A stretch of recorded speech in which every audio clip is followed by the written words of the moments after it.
I'm 28, and I go by Leo. Not Leonardo, not my baby boy, just Leo. It's funny, growing up, I was always the quiet one, the easy kid. My older sister, Candace, was the loud achiever, the golden girl. Straight A's, homecoming queen, med school, the works. I didn't mind. I liked my space, my own pace.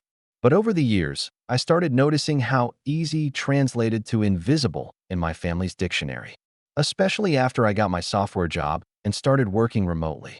To them, that just meant I was playing on the computer all day. Even after I bought my own place at 26 and started pulling in serious income, they still acted like Candace was the only one doing anything worth clapping for. Last fall, at Thanksgiving dinner, my mom brought up the family Europe trip she and my dad had been planning for months. A luxury tour across Paris, Rome, and Athens.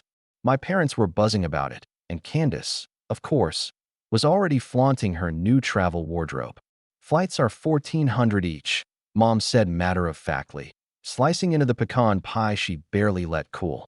And that's just economy. Business class is extra. That's fine, I said, reaching for coffee. I can cover my ticket.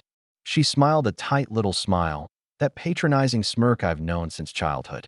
If you can't keep up, Leo, don't bother coming. I remember laughing, not out loud, but in my head. That phrase, keep up, had been her favorite jab lately. She'd used it when I didn't show up to Candace's promotion dinner on a Tuesday, 3 hours away, and when I declined to co-sign for a new car my dad forgot to tell me he'd already put in my name. I knew the trip wouldn't go smoothly, but I also didn't want to give them the satisfaction of thinking I couldn't afford it.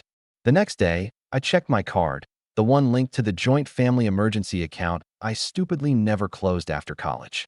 $5,641.88. I blinked, then blinked again. A breakdown showed 3 business class tickets booked under my mom's email.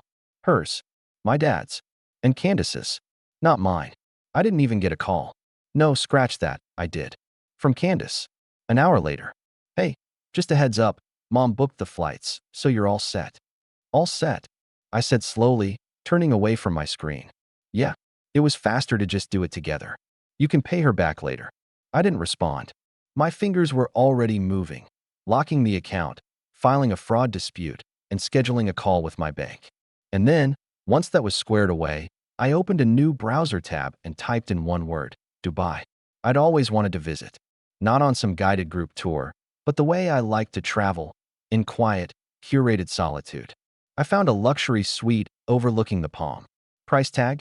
$9,000 for the week, including private transfer, spa access, and an on-call butler. I booked it without blinking. The next day, they tried to check in at JFK. Card declined, the gate agent probably said. Then tickets canceled.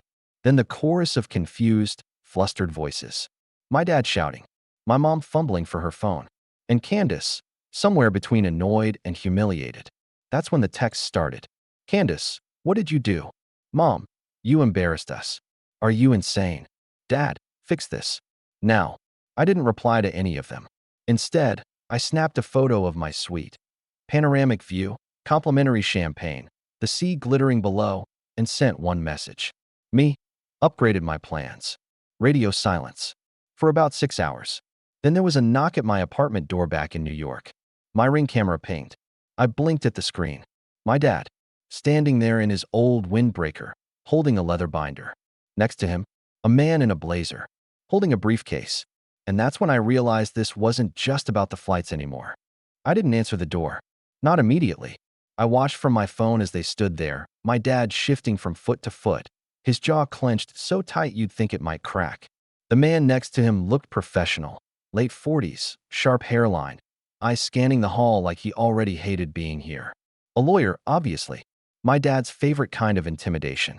Old school threats dressed up in paperwork. I muted the Ring feed and sat back on the hotel couch in Dubai, letting the silence stretch. Letting him wait. When I finally picked up the intercom, I kept my voice even.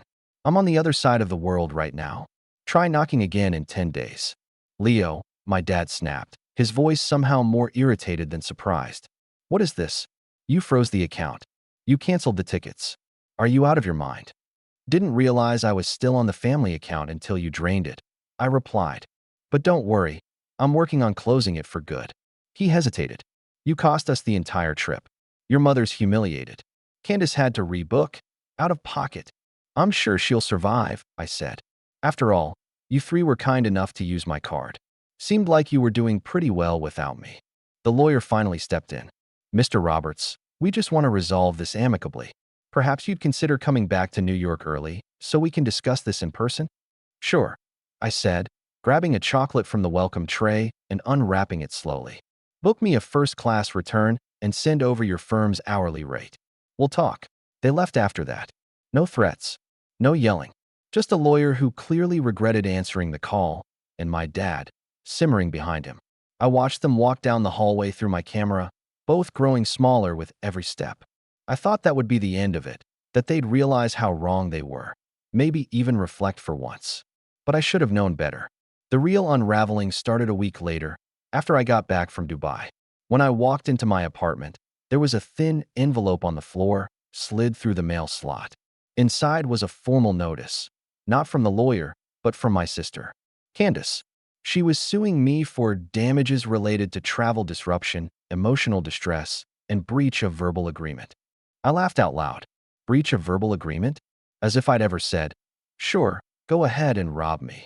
A few days later, my phone started blowing up, not with more threats, but with apologies. Distant cousins, my aunt, even an old family friend from church I hadn't seen in years. Messages like, hey, I heard things got out of hand. If you need to talk, or your parents might have gone too far this time. That's when I realized the story had gotten out.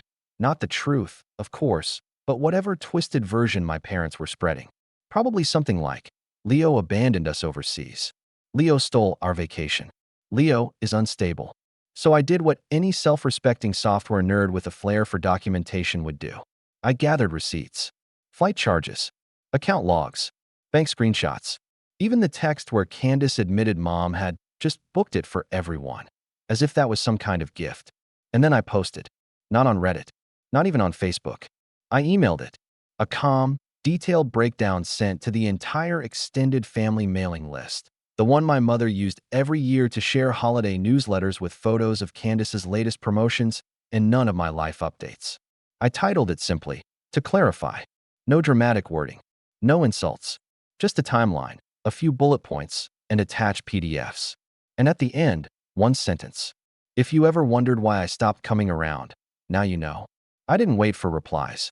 Instead, I unplugged for the weekend, went hiking with some friends upstate, and let the storm rage without me. By Monday, the emails started trickling in. Some apologetic, some shocked, a few offering to mediate, which I ignored. But one stood out. It was from my Aunt Lillian, my mom's older sister, who'd always been the quiet black sheep of the family. She rarely came to events, rarely took sides.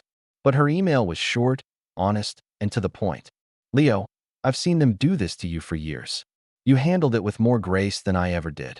If you need support, I'm here. I stared at that line longer than I should have. And that's when it clicked. This wasn't just about the trip, or even the money. It was about the decades I spent being their scapegoat, their silent backup plan. The easy son they could ignore until it was time to swipe my card. But not anymore. The final blow came a week later, in a place I never expected, my mom's birthday brunch. I wasn't invited, of course, but someone sent me a clip from her Instagram story, a cake, candles, and a surprise speech from Candace. She raised a glass and said, "To the woman who taught me everything, except how to forgive someone who sabotaged our family." There were a few awkward claps, some polite chuckles, but the camera accidentally panned over to my uncle, who looked down at his plate, clearly uncomfortable. That's when I decided. They weren't going to stop, not unless I made them, and I knew exactly how to do it. I didn't respond to the brunch clip, didn't comment, didn't send some witty comeback. I just watched it twice, then closed the app and opened my work email instead. It was time to make a move, one that didn't just end this chapter but burn the entire book they kept trying to write me out of. A few years back, when I first started making decent money, my dad convinced me to invest in a small family property in upstate New York, a fixer-upper lake house they had inherited from my grandfather. Back then, I was still eager to prove myself, still naively hoping they'd finally see me as an equal, not an afterthought. So I paid for the repairs. Not just the roof and plumbing. I remodeled the kitchen, replaced all the windows, even had solar panels installed. Over 2 years, I poured in nearly $130,000, all documented, all traced through my accounts. But here's the kicker. My name was never added to the deed. Every time I brought it up, my dad waved it off. It's family property, he'd say. You don't need paperwork with family. Right. So I called my lawyer. We went over everything. Emails, bank statements, text messages from Mom and Candace thanking me for saving the summer plans that one year the pipes burst. It wasn't airtight, but it was strong enough. Especially since I'd kept a detailed renovation log, including permits filed in my name. I had receipts, blueprints, even before and after photos with timestamps. We filed a lien on the property by the end of the week.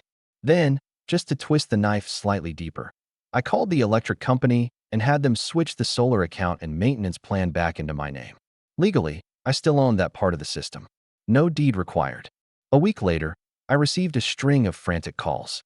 First from my mom, who left a 3-minute voicemail alternating between outrage and shaky-voiced pleas. Then from my dad, his tone icy and furious. What are you playing at? I didn't answer either of them. Instead, I sent a single certified letter. Inside, a breakdown of every cent I spent on the property, including labor hours I contributed personally, and a settlement offer. Either they bought me out, or I'd push to force a sale of the house and collect what I was owed from the proceeds. 3 days passed, then 5. On the 6th, I got a knock on my apartment door. But it wasn't my parents this time. It was Candace, wearing oversized sunglasses and a blazer too fancy for a casual visit. She looked uncomfortable, like she'd been coached to be here. She didn't ask to come in, just stood there, awkwardly holding a reusable grocery bag full of bakery pastries and a bottle of wine. I just thought maybe we could talk, she said. I stepped outside, closed the door behind me, and leaned against the frame. She shifted, clearly thrown off by the lack of warmth. Look, I know things have gotten complicated, but maybe we all overreacted. Overreacted, I repeated. You sued me for emotional distress because I didn't pay for your vacation. That wasn't personal, she said quickly. That was Mom's idea. I just signed the papers. Honestly, I didn't think it would get that far. I stayed quiet, arms crossed. She tried again. Do you really want to destroy the lake house? That place means something to all of us. Funny, I said. It meant something to me too. Until you all treated me like a wallet with no seat at the table. She flushed. This isn't about the house. It's about family. No, I said, finally pushing off the doorframe. You made it about the house. You made it about the money. I just gave you the invoice. She stared at me for a long time. Then, quietly, she said, they're scared, you know. Not just about the property. About you cutting them off. About the fact that you're not playing along anymore. That caught me off guard. Not because I hadn't known it, but because hearing it from her made it real in a different way. You were always the easy one, she added. They never thought you'd fight back. I didn't know what to say to that. So I said nothing. She left the bag on the doormat and turned to go. They're calling another family meeting, she said over her shoulder. You might want to show up. But I didn't. Instead, I did something else. I booked another flight, this time to Tokyo. And as I sat in the first-class lounge, sipping tea and ignoring the flood of missed calls, I opened my email and stared at the latest message from my lawyer. Subject, settlement, terms rejected. They want to negotiate. There was a second line, shorter. They're willing to talk, but they're not the ones calling the shots anymore. I stayed in Tokyo for 6 days. Not out of spite, but because I'd spent so many years wrapping my life around theirs that it felt good, liberating, even, to do something just for myself. I walked through Shibuya at night, slurped ramen at a hole-in-the-wall counter at 2 a.m., and visited the Mori Art Museum in complete silence. I didn't check my phone much. When I did, the notifications were there, piling up in neat little rows. Missed calls, voicemails, a few increasingly desperate texts from my mom, sprinkled between the cold, formal ones from their lawyer. But I didn't rush back. I let them sit in it. When I finally landed at JFK, it was just after 10 p.m.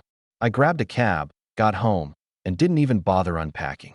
I walked straight to my desk, opened my laptop, and joined the scheduled Zoom meeting my lawyer had arranged with their legal team. They were waiting, my dad in a button-up he'd clearly ironed in a hurry, my mom looking pale and tired, and Candace dialing in from what looked like her office. Leo, my dad said, nodding stiffly. Let's begin, I said. The meeting lasted just under 45 minutes. They wanted me to drop the lien. I said I would. On one condition. They pay me the full $130,000 in improvements I'd put into the house. No negotiations. No split hairs. Every cent. My mom opened her mouth to protest, but my lawyer held up a hand. We can go to court, he said, but we both know what discovery will look like. Leo kept receipts. Your client's paper trail is less organized. My dad leaned back, nostrils flaring. We don't have that kind of cash on hand. That's not my problem, I said. More silence. Then Candace, in a voice I hadn't heard in years, calm, stripped of smugness, spoke up. Just pay him, Dad. This is done. We pushed him too far. That surprised me. Not because it was generous, but because it was honest. My dad didn't reply. My mom just looked away. The call ended with a formal agreement. They'd wire me the full amount within 14 business days, or the property would go into forced sale. 12 days later, the transfer hit my account. Full sum. No note attached. I stared at the balance for a long moment, then closed the window. It was done, but something still didn't sit right. Not anger. Not satisfaction. Something else. Emptiness. I had always imagined this moment would feel like triumph. That I'd hit send on the final email, see the money arrive, and everything would settle into a clean, victorious ending. But instead, I just felt like someone standing in the ashes of a house they'd been trying to fix for too long. The thing no one tells you about winning is that sometimes it just means you're finally free to look at what you lost. And I had lost a lot. I lost the illusion that they'd ever change. That one day they'd wake up and say, Leo, we're proud of you. That we'd laugh over the old wounds, patch them up, and finally, feel like a real family. Instead, what I got was silence. No apology. No attempt to rebuild. Just money, wired like a transaction at the end of a failed business deal. The months that followed were quiet. They didn't invite me to Thanksgiving. I didn't expect them to. Instead, I had dinner with a few close friends, people who knew the story, who toasted me not for winning, but for finally choosing peace over obligation. Christmas came and went. I didn't hear from them then, either. Not even Candace. But on New Year's Day, I got a message from her. Just one line. Still think about Tokyo? I stared at it for a minute, then typed back. Every day. There was a pause, and then she replied. If you ever want to talk, not as siblings, just as two people who got stuck in the same storm, let me know. And I believed her. We didn't talk right away, but we would, eventually. On our terms. Not because we were rebuilding the family, but because we were letting go of the one we thought we were supposed to be in. A few months later, I got a letter from my aunt, Aunt Lillian, the quiet one who'd sent that short email months before. Inside the envelope, folded neatly, was a photo. It was old, probably from the early 90s. Me, maybe 5 years old, sitting on the porch of the lake house in a plastic kiddie chair, holding a giant slice of watermelon with both hands. My mom was in the background, laughing at something out of frame. My dad was adjusting the old grill. And Candace, not more than 10, was handing me a napkin. On the back of the photo was a note in Aunt Lillian's loopy cursive. I found this in a drawer when I visited the house last week. Thought you might want to remember the good, too. I held that photo for a long time. Then I slid it into a drawer, not to forget it, not to cling to it, but just to remember that things weren't always black and white. People aren't just villains or victims. They're messy, complicated, capable of both love and cruelty in the same breath. And me? I wasn't the easy son anymore. I was the one who finally stood up. And that was enough. It had to be.